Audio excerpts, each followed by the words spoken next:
Here I am. Awesome. Yeah, cool.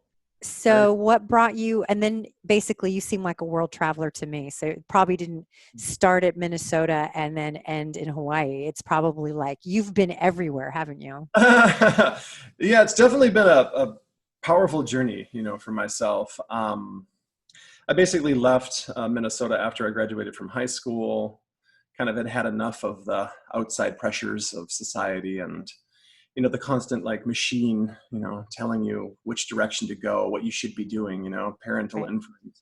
Influence is also encouraging, oh, go to college, so you can have a good career and all this stuff. And Yeah. I was like, oh, I gotta stop the chatter, Hmm. and get out so that I can kind of feel a little bit more who I am, aside from, what everyone's wanting me to be. Hmm. And so actually, yeah, I filled a backpack full of survival gear, and a buddy did the same thing, and we got dropped off in Alaska. See, that's I knew it. I knew it wasn't going to be like, I just took a summer in Daytona. Yeah, right. No, you did it. You did it. You went to a lot. That's amazing. And then you just like survivalist style and just hung out for how long? Yeah, we just started. We just basically took a city bus as far as it would take us, and we just started hitching. And yeah, it was beautiful. We journeyed for a few months, kind of exploring around and hiking and feeling the wild because we were there in the summer, so it was really beautiful and accessible in that way. And Hmm. then I just hunkered down in an amazing little rainforest town right off of the Kenai Peninsula, um, and kind of set up camp in the forest. Two different periods, one for like 2 4-month periods at a time, where I just lived in the forest about a mile outside of the town, and then I slowly would kind of got integrated with the town and got a little job and found a little life there for a few years. I connected in Alaska there, but I originally left to set my intention to learn about shamanism and Mm. earth energies and a relationship that I was never taught or brought up in the West, so to speak. I knew Hmm. that it existed, from reading books and being exposed to different things. And, that was really the greatest call for me, is like wanting to find a culture or a connection or someone that could share a little bit more about the other side of the world, so to speak, Hmm. of life, behind the veil and things. And sure enough, you set your intention and go, and by golly, if you don't find it. Yeah, that's So great. it kind of Good. all began there. But long story short, like this whole journey to kind of follow spirit and find my inner calling and find that inner voice and my kind of authentic nature, so to speak, led me all around. But I eventually ended up in South India, and found myself at the feet of Arunachala. I don't know if you're familiar with Mm-mm. Arunachala. There's a very well-known saint, Sri Ramana Maharshi, who kind of made Arunachala re-famous in the modern times in the last 100 years. And it was there that I sort of remembered beyond this lifetime, and remembered that I'd been there before, and all these emotions and just feelings kind of surfaced. And it was almost like I was waking up from a daze. It was bizarre. It was a very, Mm. profound experience. And I really feel like from that moment of realizing, wow, I'm not this American boy from Minnesota. Yeah. There's more to my soul here than meets the eye and that I've ever understood. And for whatever reason, this place is bringing all that up for me. I feel like that experience with the mountain there specifically kind of opened up this relationship with the blue to come into my life. Okay. And the blue, so I mean, I can keep going with this story unless you would. I love it. I love it. Absolutely love the journey that brought you to this place because I think that's the most interesting, and then we'll go into how to use it and all that good stuff and its benefits. But no, this is the beauty stuff, man. I love it. Cool, awesome, all right. um, yeah, so it was, you know it's interesting, after connecting with the mountain and really feeling, wow, there's so much more than I'd ever thought, really going on in this life, so to speak, and with myself, so to speak. And started feeling and experiencing things that, you know, were kind of surfacing, which felt from very old, ancient lifetimes, specifically being reflected in the environment of South India, where things are being, you know, beyond familiar, and you know, even the cuisine in the South was like doing something to my body that felt more home and familiar than any food I'd ever eaten, you know. And these things were, you know, starting to, you know, come into my awareness, and I'm like, wow, this is a trip, almost like I'm reliving something, you know. And at the same time, you know, I felt like my journey was meant to continue forward, that I wasn't just going to stay in South India, and I didn't know what I would do with myself there. And so I kind of went to the mountain to kind of reflect on all of this. And, you know, I got some very strong information coming directly from the mountain, basically saying, you know, you've connected with me in this way where you feel, you know, what I truly am, which for me is like, it's this energy that reminds us of the true self. It's like this embodiment of the eternal. And it's something that was really never born, and something that really never dies, and something that really never changes, but is kind of always ever present. Yeah. And, you know, its potency is such that when you're, at least when I'm physically encountering the mountain, it kind of takes you over it puts you in that place of like ultimate satisfaction. And so I kind of had this conversation with the mountain, like, you know, I can sit here forever, you know, satisfied, but my mind's kind of wondering, you know, what am I supposed to do? Because my sense or feeling of being has been kind of removed by your, you know, prevailing energy. And, you know, the information that came is very clear. It's like, okay, well, now you know what this is, and you know where it exists kind of inside of yourself as a part of yourself. So now go clean up your room. And I was like, oh, kind of like, you know, go take care of the things that you maybe unconsciously took part in. You know, it's like, go clean up the messes that you didn't know you made. And see how you can find the best way to bring all that into a place of harmony, so to speak. And it was interesting because ever since that moment, I met someone that basically came and invited me to come back to Hawaii, where I had originally come from, to go to South India. And everything seemed very guided after that. And it was a very short amount of time where I left South India and then was offered a place to stay on the Big Island. And I went and stayed on the land, and I was invited to develop it in whatever way I wanted to for my own living situation. And, you know, about a month later, I met my partner at that time. And she was coming from Canada most recently. And through our connection and our reunion, it's like one thing just kind of kept adding up and up and up. The blue made its way in to my relationship and to my field. And it's like, ever since then, it's been very interesting because, you know, I'm someone who never went to college. Instead of going to college, I went on this search for self. And so I never learned the business practices of, you know, how to do things technically or the way that you're maybe supposed to. But somehow the blue found me. And once it did, you know, that I had it for the first time. There was my partner and I decided to go to Canada, and we were bouncing around on the islands out there.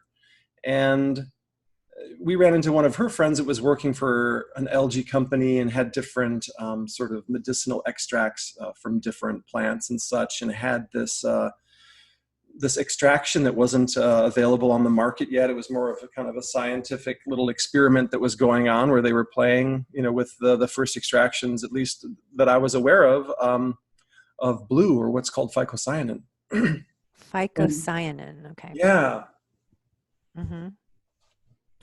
And it's basically the blue pigment or the blue molecule that is found in several different varieties of freshwater algae.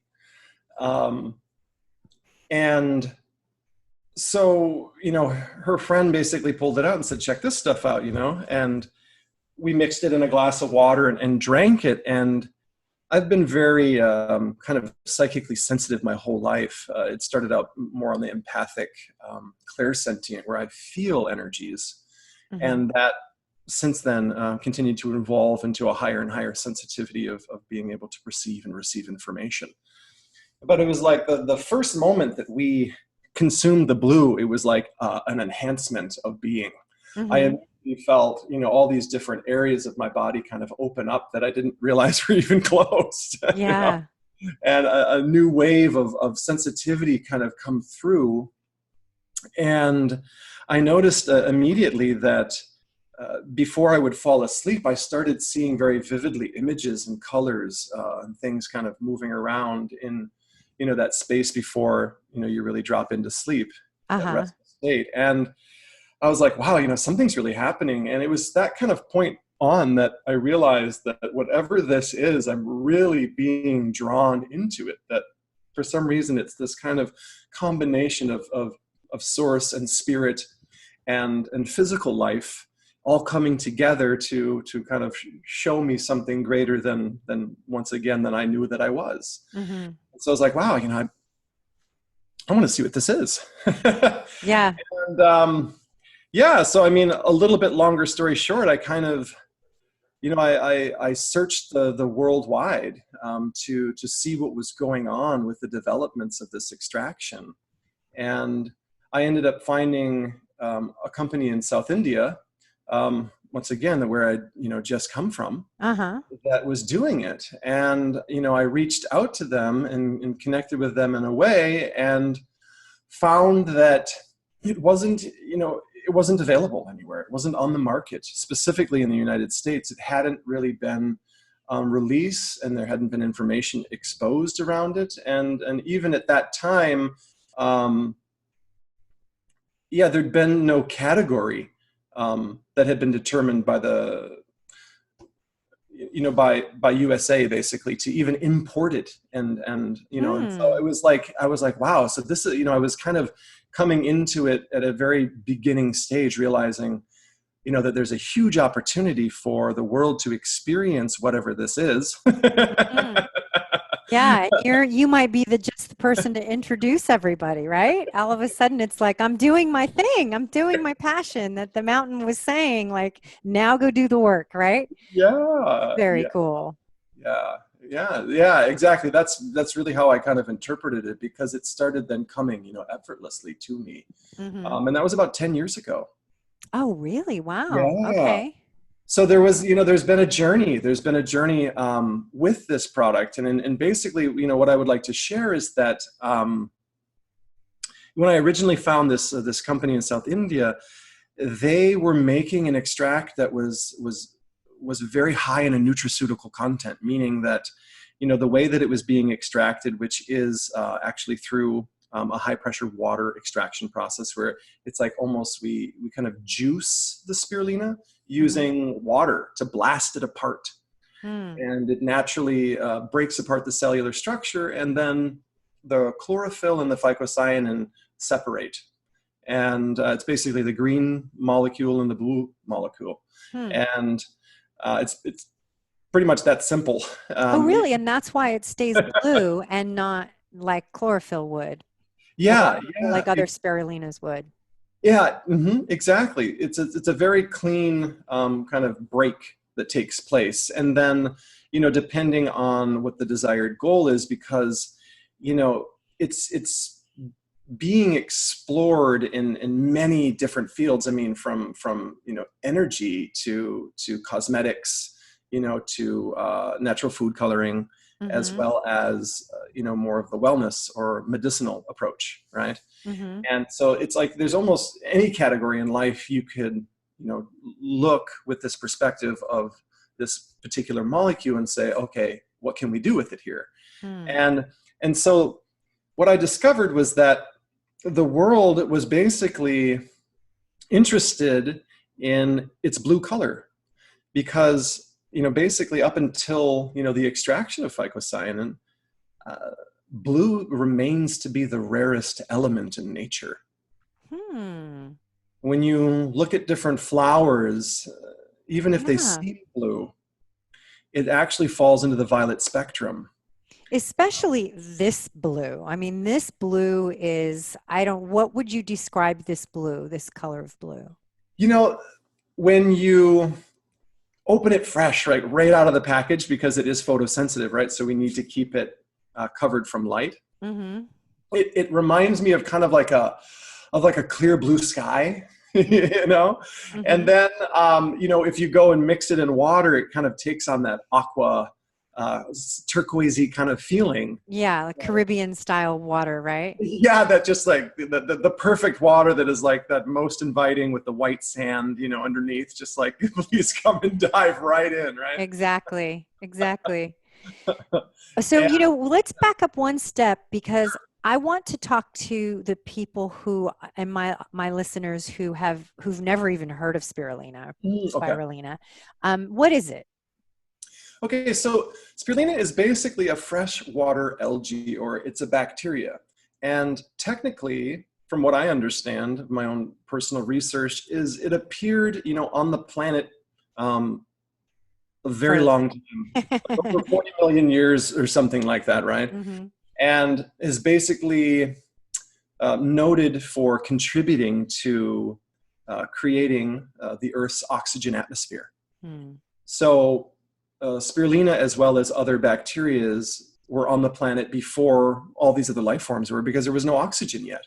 Hmm. And, you know, whatever process they went through, you know, with changing the environment through what they took in to what they released, they were able to release a significant amount of oxygen, which ultimately led to the, you know, the first, you know, evolving of life Mm-hmm. and new life forms, right? And Mm-hmm. so it's interesting that you say that, because, you know, going back to this kind of root story of it being one of the first forms of life on the planet, it kind of gives us a clue about how profound it is in nature, that it has been responsible for supporting and contributing to all life flourishing on this planet.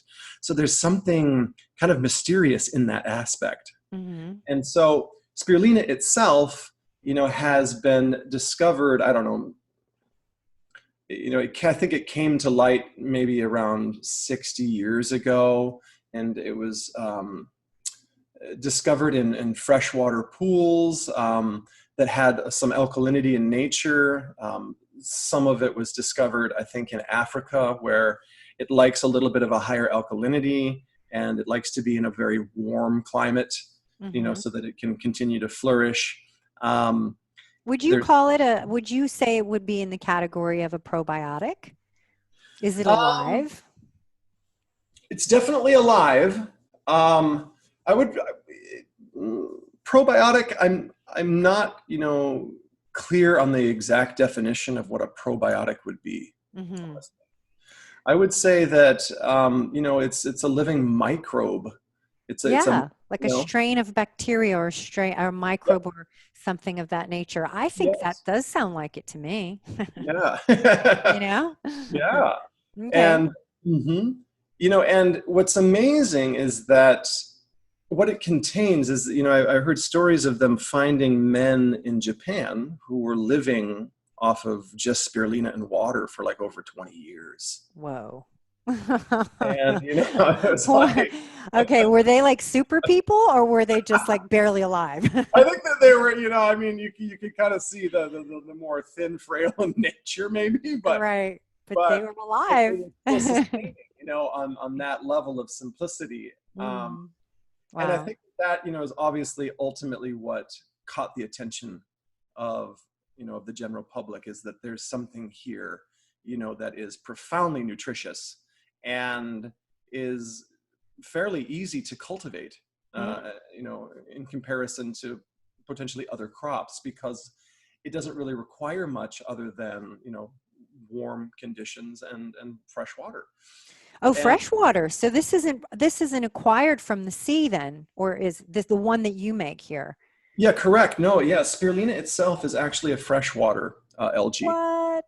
Hmm. Okay. Yeah, Didn't so know it's like that. a freshwater seaweed, you know, kind of growing in clumpy little strands. And, you know, what's interesting is that, you know, you'll see algae appearing in fresh water, um, typically, its role in nature is to purify water bodies, right? Mm. So it's typically considered, stay away from it. It's extremely toxic, right? Well, it's not extremely toxic, in nature. It's extremely toxic from what it absorbs from the environment. Mm.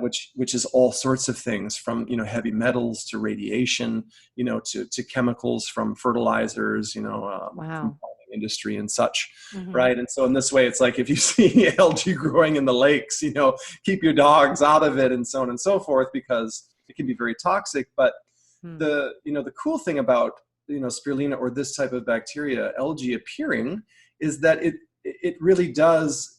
It's trying to basically restore the balance in Mm. a similar way that we see mushrooms. That's the Um, first thing I thought of when you said it's almost like it's filtering, right? It's the filter. It's exactly. like the kidneys or the liver of the planet, right? Yeah. Like Yeah. processing and filtering out. And then, they say, like, I think medical medium or someone's like, don't ever eat the liver of a cow. It's filthy, but it's not. It's actually not, which is amazing. You can take the liver of a cow and you can, assay it or whatever, and you're not going to find a bunch of, I mean, of course, if the cow isn't raised well, but and because it's phenomenal that it does that. It's like the mushrooms where they use them to, like, put them on a toxic spill, and Right. then the mushrooms are edible when it's finished. This sounds Yeah. like the same thing. It is. I mean, well, actually, it's not. It would be amazing if it was. So that's the difference about finding spirulina in nature, or even algae in general, is that typically it is very toxic. Okay, so you don't want to eat it. Yeah, unlike the mushroom where you're like, wow, how did you do that? Yeah. And everything, and now I can eat you. It's like, you're my best you, you're growing in poop and I can still eat you. friend. Okay, so not the case. Good to know. That's why we want to No buy it from you. wild harvesting. Right. Okay. Gotcha. Note to self. So in that sense, it's beautiful though, right? Because everything is beautiful when you understand how it works and how you can, utilize how it's working to support, what can potentially enhance our own lives and such. Mm. And in this way, spirulina needs to be cultivated in a controlled environment.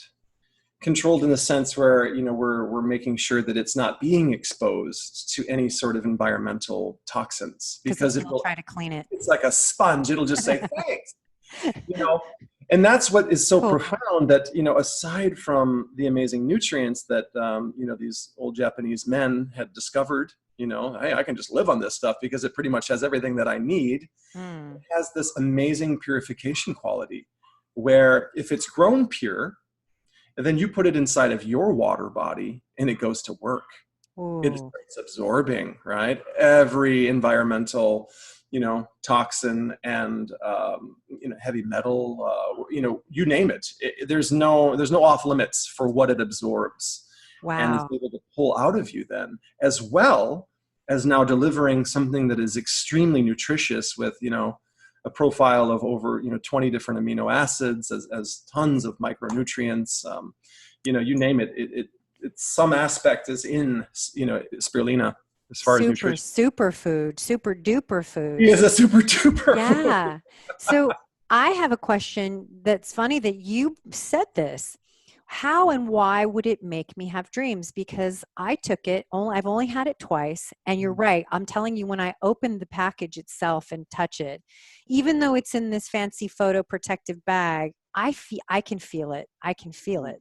It's Mhm. like, I remember Dr. Marshall's products. He had these nano products. Premier Research Labs made these, like, gallbladder nano and cocuquinol, and they were all bacterial fed micro probiotics that were fed this nutrition. I'm telling you, anybody could touch that bottle and go, there's something special in here. And Uh, that's how that felt. And then I opened it, and I don't know if you've heard this, but I thought it smelled of chocolate right when I opened it. I was nice. like, that's not spirulina, because that spirulina does not smell like chocolate. And That's so about yumminess. I keep telling that's the secret ingredient. And I still think it does a little.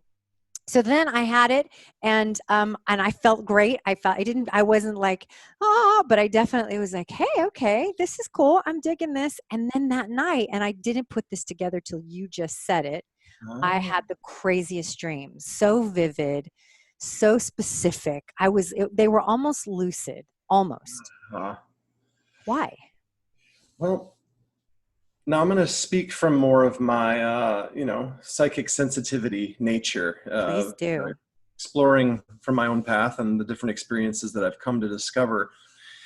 Basically, what I understand because I also do Akashic readings. I don't know if you've ever heard of that Hmm. before. Hmm. It's kind of, Are you kidding me? I know Christy. all right. Of course I know Akashic readings. Hello. Yeah. So, honestly, the majority of my work in this life has really evolved around the Akasha and Mm, understanding, my own personal journey as a soul in order to be able to evolve, heal, transform, resolve, more or less mm, soul forgiveness work is what I call it. mm. And working with other clients and students and such to teach them how to do the same thing, because there's nothing like soul forgiveness and healing. Once Yeah. it's all clear, man, life Amen. becomes a different place to live. So, Amen. going in and tuning in about the blue, I really see it as, from an Akashic perspective, there was a seed of divine consciousness that was basically uh, put into this bacteria um, as a sort of hidden awakening. And I honestly believe that the spread of true living phycocyanin is one of the missing links to the sort of 100th monkey theory of the awakening of the mass consciousness. Mm, And this sounds pretty far out, I like but it. on a lot of levels, the reality of life is that it is extremely far out, life Yeah. itself. Hmm. And, so when I consume it, and have been consuming it now for, over 10 years, um, I see it as the original living blueprint of life and consciousness. Mm, And in this way, it's like there's so much more that I feel that took place than just the contribution to the oxygen atmosphere. hmm. I feel that the bacteria was literally holding a genetic blueprint of life, of all life. And it's seen when we consume the blue, or when science, there's been so many studies done around phycocyanin, how you put the blue molecule on any cell, doesn't matter if it's tissue, muscle, bone, skin, whatever, ligament, it doesn't, organs, it doesn't matter. Anything that it comes in contact with, it starts to regenerate. Hmm. Wow. And in this way, I've experimented in so many different personal ways of utilizing the product. I mean, you name it, I've explored with the blue. And I can say the same for my own personal experiences, that it absolutely enhances whatever it comes in touch with. I Mm. used to wear driving glasses at nighttime, and I don't have to wear them anymore. Oh, you didn't just say that. I can see The one comfortable. thing that I always wish that if I have one thing to change, it would be my eyesight. Hang on a minute. Yeah, exactly. A bit of a life deserving in here. And so in that way, I really feel that it, you know, it is literally, and there's something about the blue, right? Anytime you see blue in the human history, there's always been something very magical about it. It's associated with lots of different God embodiments, right? Right. It's And also, isn't it which chakra is it? The blue the chakra is chakra is the Vishuddha, so it's the throat chakra, so divine okay. communication. Okay. And it's also associated with the divine feminine. Divine feminine has been depicted as blue as well, Hmm. Well, that which, makes sense because when you mentioned it about like, the first, there was the way it was kind of one of the first plants, I guess it's considered, no, an algae, a microbe. yeah, It bacteria. got this very motherly, nourishing quality about it, right? Yes. And that's really beautiful. I love that. Yeah, they say, the nutrients are very close to mother's milk, actually. Oh. And in that way, it's like when you're consuming it, it feels like you're being kind of taken in by the mother, Oh, you know. I love this. Yeah. And Okay. so it's like, back to kind of your question a little bit more specifically, I feel that it's unlocking an awareness and a consciousness that begins to help you open into the awareness of how life is interconnected. Hmm. And I don't know if that's because it's working specifically with the pineal gland or what's happening there, but something in our conscious mind, right? In our consciousness is sort of opening through the consumption or the interaction with this molecule. And it's like, for me, I went from being able to place my hand on people and receive like an emotional download of kind of the traumas that they have been stuck on or working on or Wow. carrying in their life, Mm-hmm. to being able to explore and journey the Akasha really effortlessly, with 90% of my clients that I never even met and never even saw their face, just because I could receive their soul signature, which comes from either their name or a little bit of information about them. You can kind of tap into the soul signature and Mm-hmm. then channel information that resonates so deeply with them that they are, profoundly moved by, the information that's coming through. And I relate a lot of this, enhancement, this development, this blossoming, this awakening of consciousness, of sensitivity, Yeah. of divine perception, to the blue. Wow. Because of, like you said, it's like it comes in like this feminine consciousness that wants you to see how everything is interconnected. It Mm. wants you to understand that all life is love and all life is one, field or web, Yeah. and how it's all linked, and that it's not just a concept, that it's intrinsically connected as a part of you. Mm-hmm. And Oh, yeah. I love it. It's making me think of so many amazing things, and one of them is that I'm Native American culture background from New Mexico, and there's this concept in the Native American culture about the foods that you eat and how some foods can just be nutritious and just feeding you for sustenance, and then some foods are really bad for you and shut down your not just your biochemical self, so your gut health and your liver function and things like that, fried food, the usual suspects. But Hmm. then that there's medicinal foods for healing, but then there's medicinal foods for spiritual awareness and spiritual awakening and spiritual healing. Oh, And those are the foods that, we don't know all of them, right. and each, I would imagine that each culture, each tribe, and generations all have different ones. But this sounds absolutely 100% like one of them. Yeah, and it's interesting because that you're saying that, because I've actually never really heard anybody talk about that Oh, there's really? actually foods that are quote unquote medicinally for spiritual awakening, so to Oh, speak. I had a shaman, this woman who was so amazing. She actually wasn't Navajo. She was from a different tribe back east somewhere, and she would do readings with you and pray with you. And at the end, she'd give you like a nutrition. She'd be like, "Here's your new dietary plan for these reasons," and it was all based on, guess what? Color. Oh, wow. Color and vibration. So she would say, and this woman, her eyeballs would quiver when she did readings. Like, I've never seen anything like that. Her eyeballs would, she had so much energy flowing through her, and her eyeballs would quiver. And she would, when she was done, she would say, "Okay, I want you to walk into the grocery store, farmer's market, and I want you to put your hand on the different foods. And I'm showing you right here that you should be, for the next 6 months, eating these purple skinned vegetables and fruits. And before you even pick them, I want you to put your hand on it so you can tell me the difference. You can feel the difference between touching a lemon, touching a purple plum, touching an eggplant, touching a banana." And that was her whole thing. And so you would just go through this phase of eating foods that were vibrationally what you needed. She was incredible. Yeah. Alignment. Yeah, I mean, that's so beautiful, really. I mean, I think that's true nourishment, right? Yeah. Being sensitive enough to feel what is rebalancing to the body, to the mind, to the spirit, to the consciousness, and not Yeah. go on some other program, totally unconnected to that. Yeah. Yeah. So Yeah. why separate the chlorella out of this? Is that what happens? The two molecules are the chlorella one and the phycocyanin that make Yeah. up So spirulina? it's actually just chlorophyll. Oh, chlorophyll. I didn't mean Yeah. chlorella. Yeah. Yeah, chlorophyll. Yeah.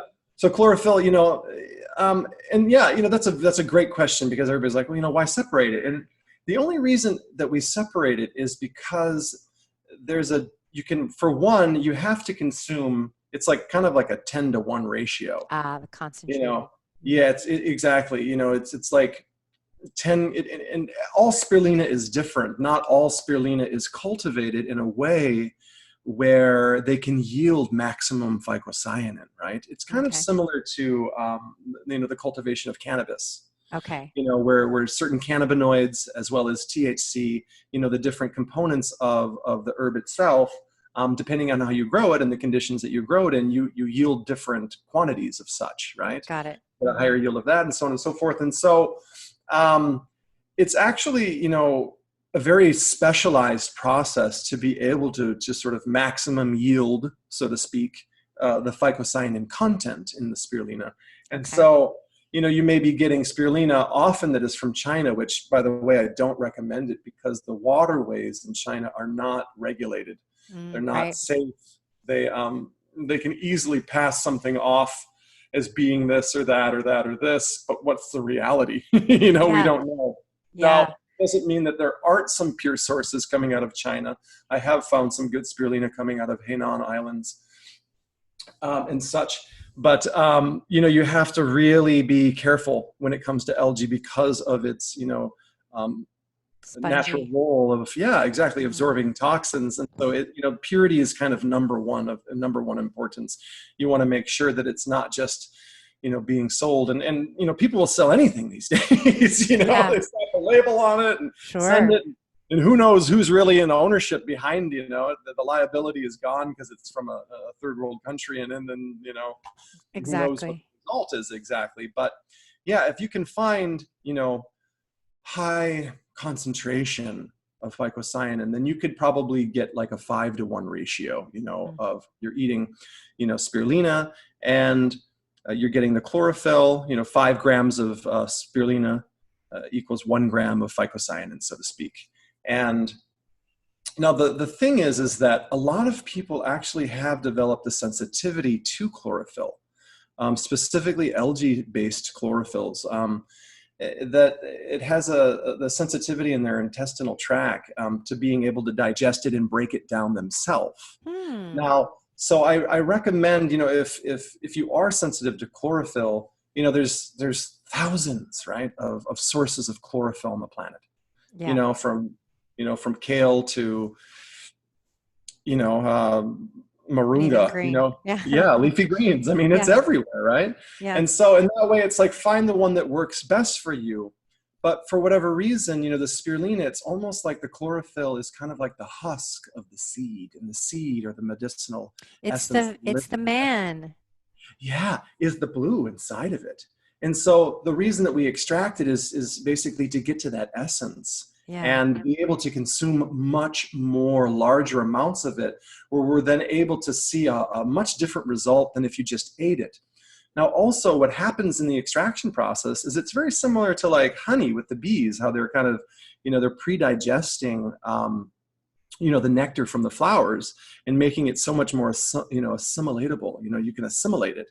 So it's much more bioavailable after the bees, do their thing with the flower nectar. Digest it. Go ahead and say it when they puke it up. Thanks, guys. But the reality is that once it's gone through that extraction process, the same thing has happened. We basically pre-digested it. So the molecule is so delicate at that point. It's like pure raw, and it's exposed. It's so vulnerable, which is why we need to package it, make sure that it doesn't get heat and light, and keep it very preserved as possible. Keep it in the refrigerator when you're not consuming it, or in a dark, cool cabinet that doesn't get above 80 degrees, so on and so forth. Because the moment that molecule hits your tongue, it goes right into the bloodstream. There is no digesting involved whatsoever. Wow. And so a lot of people will experience immediately like a rush of kind of energy that goes into the head. It depends on how much you take. I always encourage people to start out slow because every body is different. Mm-hmm. And you never know how sensitive you are. I can take a lot because I've been taking a lot for 10 years, but other people take just a little tiny amount. And sometimes there's an effect that I call like nutritional euphoria, where you almost feel a little bit high, because what I've understood is that there is such a high concentration of nutrients, what the body's looking for. And so the moment that it touches your palate and it absorbs immediately into the bloodstream, it's like all of a sudden getting this rush of nutrients, and it didn't have to do anything for it. Mm-hmm. It's like raw food's too raw, cooked food's too cooked. The body has to go through this process of digesting to be able to break it down and to be able to extract whatever's in food. With the blue, it doesn't have to do anything. It just absorbs.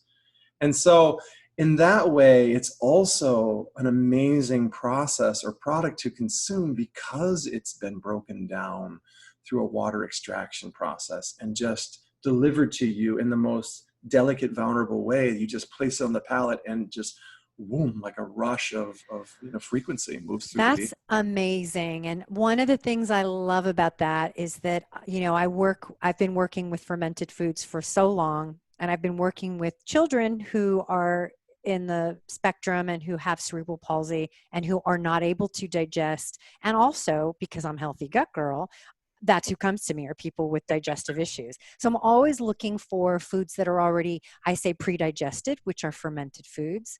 Foods that, because you ferment something like cabbage and the bacteria digest it for you, and then what's left over are the nutrients in the cabbage times 100, just about. And so I'm always looking for foods that are like this. So this is amazing, because you could make, we're talking about mother's milk earlier, you could feasibly make like a formula from this and give it to babies through their G tubes, and give it to even maybe to infants in a formula that you could concoct because a mother may not be able to breastfeed.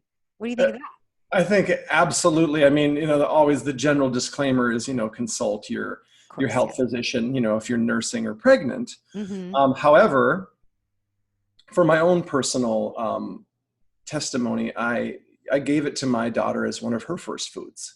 Nice. And raw sugarcane juice that we had, pressed ourselves on the Big Island of Hawaii, and turned it blue and frozen. Oh my gosh! Raw sugarcane blue slushy Popsicle. Oh my goodness. And That sounds magical. That sounds like that's what happened to Blue Lagoon, the couple. That's you and your partner.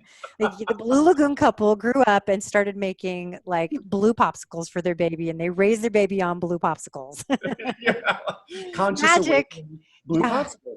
Yeah. So, in that way, all I can say that, from my own experience with my partner and my own child, I mean, we've only experienced great benefit from the consumption of it.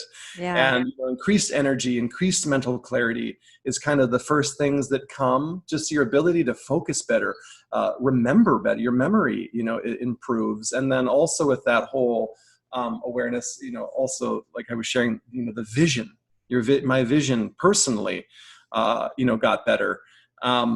And now, like you're saying, it's like there's formulas that can be made, in all sorts of different, arenas, so to speak.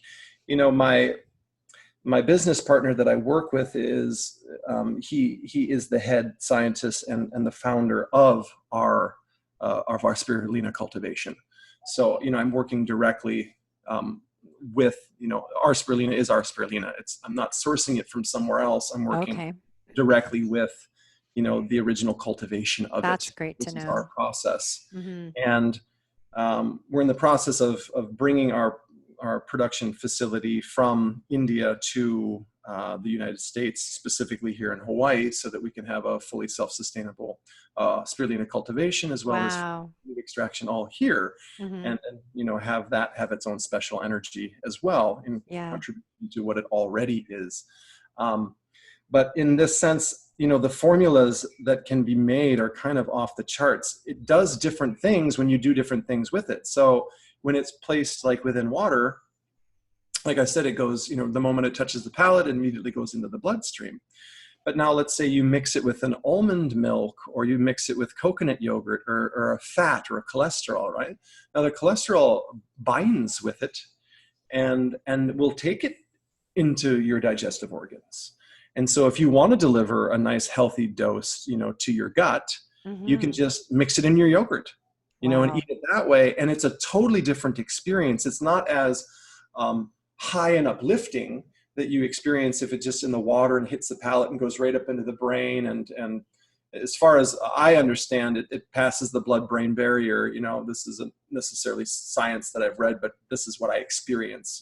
Yeah, it makes sense if it it doesn't have to go through the digestive tract and it's raw. It's probably going to do that. It's just going to absorb in, and so it's a very different experience of that kind of cosmic whoosh that you feel into the mental or consciousness field when it's encapsulated in fat. Then it goes more into the nurturing and nourishing field of delivering all those nutrients to your digestive organs and whatever it can touch. And in that same sense, my partner has experimented in many, many different categories of how to apply this. And what we found is that, like, for example, if you have burns, like let's say you have a sunburn, and classic technique is, hey, let's bust out some aloe. It'll help absorb the heat and pull it out of the skin, as well as nourish and moisturize, and so on and so forth. Well, what we found is that if you put phycocyanin in a cream and you rub that on the burn, or maybe some coconut oil.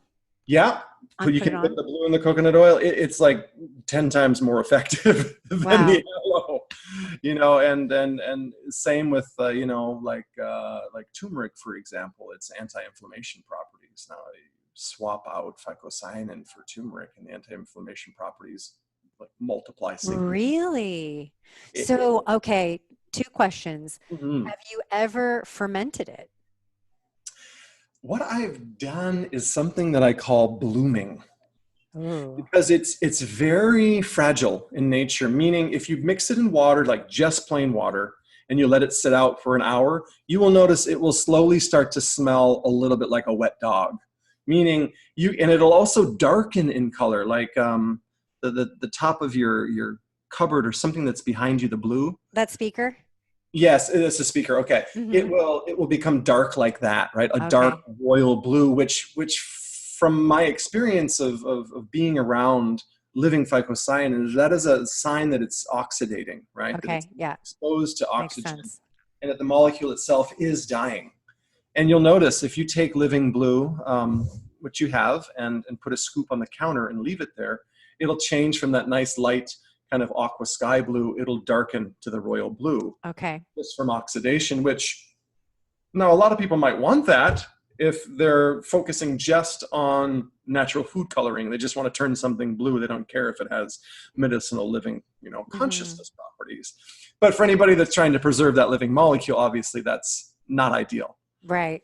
And so in this way, it's important that it doesn't hit or see light for too long. It needs to basically be protected. And so instead of working with fermented foods, what I accidentally discovered is that I was doing some demos down at the Hilo Farmers Market on the Big Island. I would mix up half gallons in glass jugs of fresh, raw coconut water, as well as alkaline water at 9.5 and above alkalinity. And I would mix it and I would leave it as kind of a display, and I would also pour it for samples when people walked by, specifically the coconut water, because it's a divine marriage with the blue and coconut water. It's just amazing. If you haven't tried it, I totally recommend. A little harmless. Okay. Nice. Yeah. And so I went home after mixing up a half gallon, and I put about a teaspoon of blue into this 9.5 alkalinity half gallon glass jar of water. And I was tired, and so I didn't think about it. I just got home and dropped my market box off in the corner. And I came back to it the next day. And I opened it like ready to dump it out.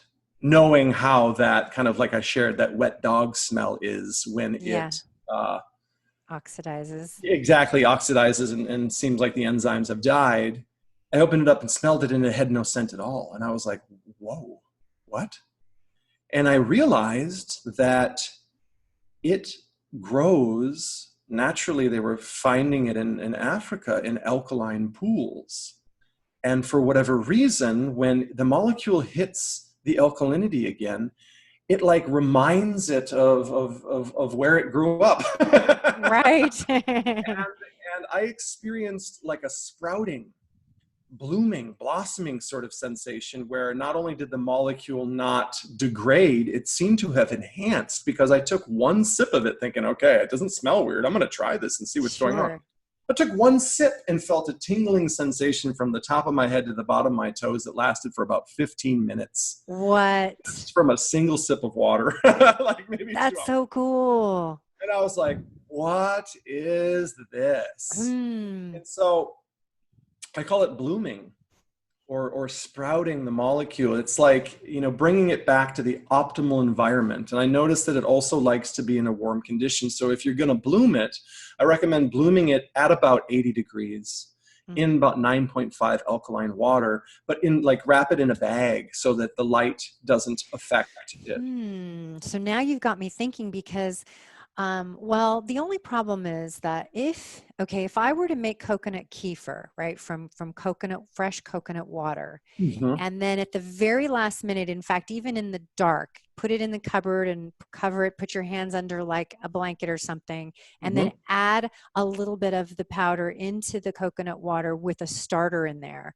and then close it and leave it warm and covered for, I think it's 3 days with the coconut kefir.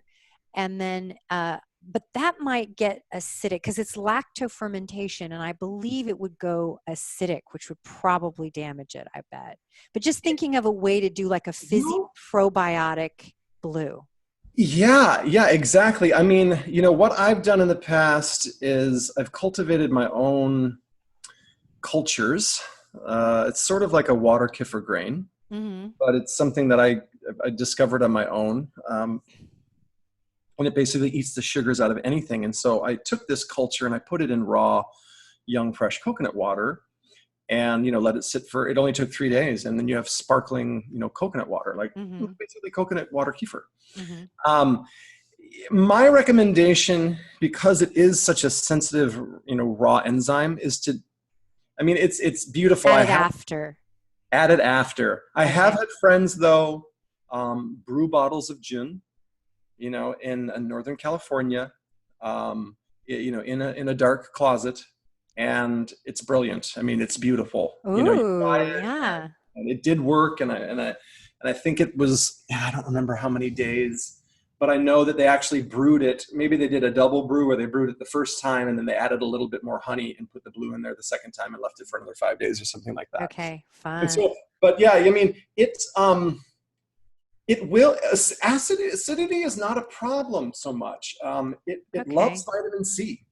Okay. Vitamin C actually preserves the molecule.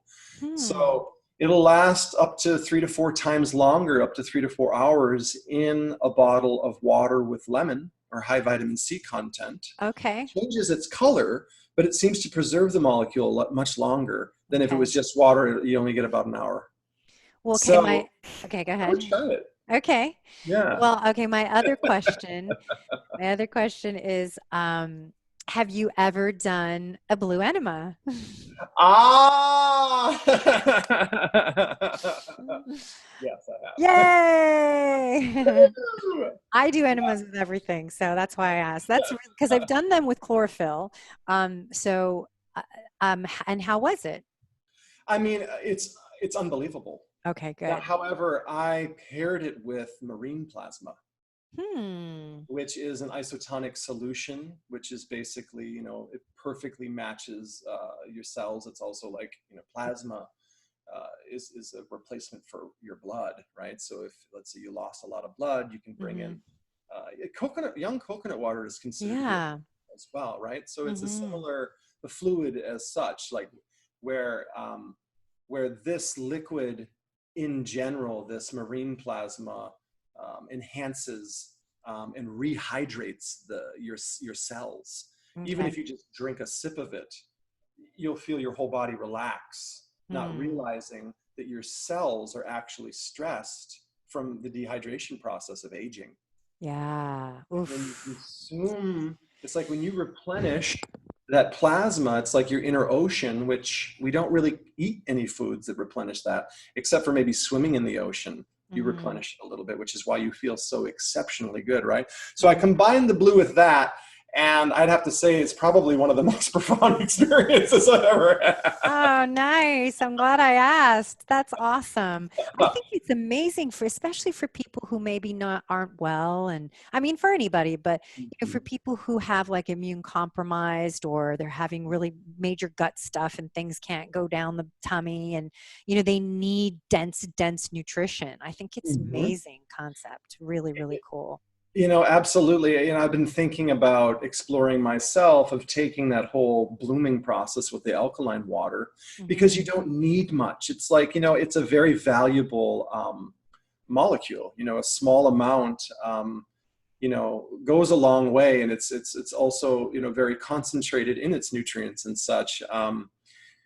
And so what's cool is that the cost of it comes way down if you bloom it. All of a sudden, you use 1 teaspoon that maybe you would have put in 8 or 16 ounces of water, Hmm. and you put it in a whole half gallon, and now you have a half gallon that full of not only just blue water, but blue water that has been almost enhanced 3 to 4 times its normal potency for Blooming whatever. blue. What is it? Blooming blue water. Blooming blue, right? And That's I was, amazing. so from there, it's like, wow, well, now you really have something, affordable. Hmm. Here we're talking pennies, Yeah. that you can play with. And so I was like, okay, well, what if I fill up a bathtub and I take a Ooh. big blue bath? Big blue bath. Alkaline blue bath, right? And then he ascended. Yeah. I mean, our skin is the largest organ in the body, right? I can only imagine if somebody who wasn't feeling well Hmm. took around, maybe they took blue baths for a month straight. I don't even know what would happen, honestly. It Wow. probably off the charts. Oh man, I'm so excited. Are there any contraindications? Would you say you did mention earlier that some people are sensitive and could have to take maybe a lot less or start off slow? Is it illicit detox or what happens? you know, I have had people share with me that they did feel a little detoxy after taking. I mean, but these are people who are a little bit more experimental, meaning they may have gotten the blue and started taking, 2 or 3 teaspoons at a time, Oh right? wow. So you Okay. you do want to be sensitive around how much you're taking and how quickly you're taking it. Okay. Now, I can easily take, up to a tablespoon in one serving myself at this time and just feel completely benefited, no detoxing, kind of Yeah. energy. But that is something that you can notice a little bit if you take it too quickly. So if you're feeling that, then either lower the dosage or the serving size, or mix it with a fat. Okay. Because I've noticed that for whatever reason, like I shared before, when you have it in that water soluble where the palate can just absorb it in the blood instantly, it tends to kind of like,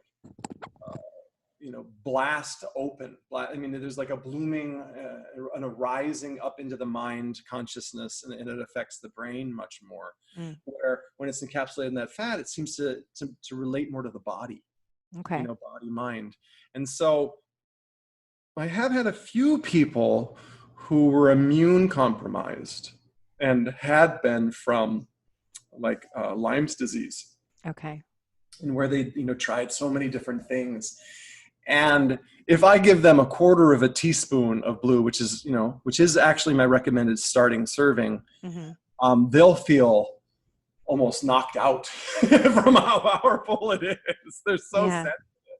And so what we found is that they can only take it with some fats, like coconut oil. Like maybe they just put a quarter of or even an eighth of a teaspoon mixed with a little bit of coconut oil, maybe a teaspoon of coconut oil, an eighth of a teaspoon of blue mixed, and you just take that. And so in that way, these are the only side effects that I've ever heard people mention, is that the detoxes either come on a little strong for them, or they feel a little bit nutritionally euphoric, where they're like, can I drive right now? Yeah, that's kind of how I felt. I'm easily stimulated in that way. And Yeah. I felt like almost like I had a matcha. I was like clear focus, but definitely like, whoa, I'm Lifted. almost distracted by this energetic burst, right? Sensation. Yeah, Yeah, yeah, exactly. yeah. Right, exactly. So, that's where it opens up if you're feeling that, and that's not a welcome feeling because you're not able to just be at home and And enjoy sit it and with write it and write it it. out. Go ahead and ride with it, meditate with it, whatever, which is, fantastic for the, spiritual Yeah. practice. But then I recommend, exploring, with the fats and other foods and such to get its benefits, but have it go in rather than up. Right. Yeah.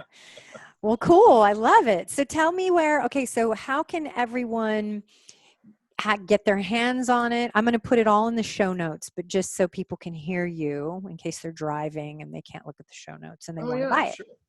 Awesome. Well, thank you. So our website is Blutra. It's Blutra, www.blutra.com. Mm-hmm. And right now we're set up to, the smallest serving that we're selling is a 50-gram pouch, which actually in volume, I'm not sure if you have 25 grams in front of you or if you have 25. Yeah.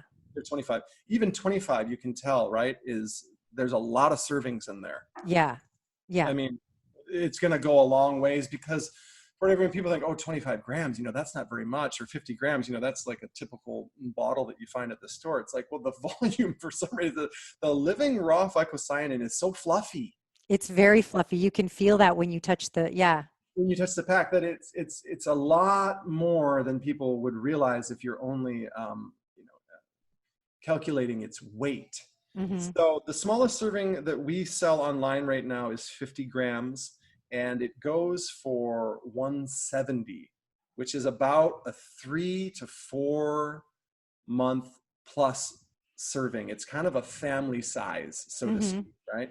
Now, the reality is that we're really looking for people who want to work with us, on a wholesale level, where Mm-hmm. they're interested in formulating products, where they'd love to, bring this into their skincare, or, bring this into their CBD products, or, formulate something really amazing, in their raw juice bar, whatever it is.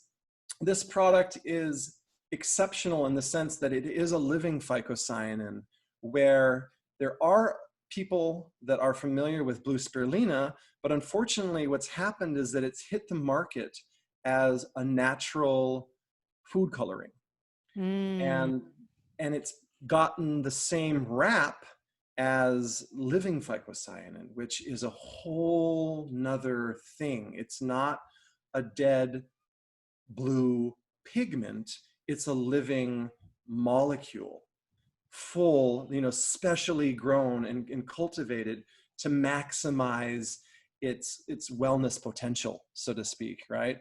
And Wow. so there's a huge difference, and nobody knows the difference. Mm. Nobody has any idea about that. And so it's just one thing that I've wanted to emphasize a little bit, in your show here, is that there's a huge difference between typical blue spirulina that may seem very affordable. It usually contains about 70% starch, and the extraction process that it went through may have even been a chemical extraction process where their emphasis and their end goal was just on a dead blue pigment that naturally is like an alternative to, like, Blue Lake #5 or whatever it is, right? Right. To quote unquote naturally color food, right? Mm-hmm. Now, living blue spirulina is a totally different product altogether. It is that living wellness, energy, and consciousness of, the essence of the spirulina plant. Mm-hmm. And we've found is there's barely anybody, if anybody else in the world, who is really emphasizing the extraction just for that alone. Wow. And so Okay. that's the difference between the two. I mean, even Jamba Juice has something they call blue spirulina, where they turn a smoothie blue. Mm-hmm. This is not the same product. And that's that's something that I'm going to continue to work on, trying to broaden the awareness around, so that people have an understanding that they can actually get what they're looking for, and not just be tricked in thinking, oh, I have blue, it must be the good blue, it's good. You know, Right. and there's a Yeah. difference, there's a huge spectrum there. So in that way, we're not specifically focusing on, the direct client market, Hmm. but we do have, our, like I shared, our smallest quantity right now is 50 grams. It goes for about 170. And then we sell a 100-gram pouch that goes for about 300, which is ultimately about a 6-month supply. Wow. So that is something, in people's price range. I highly recommend it, because, you can have it for a long time. It is an amazing value. But at this point, we're looking for people that want to deliver it to the direct market, that Okay. want to make it accessible, that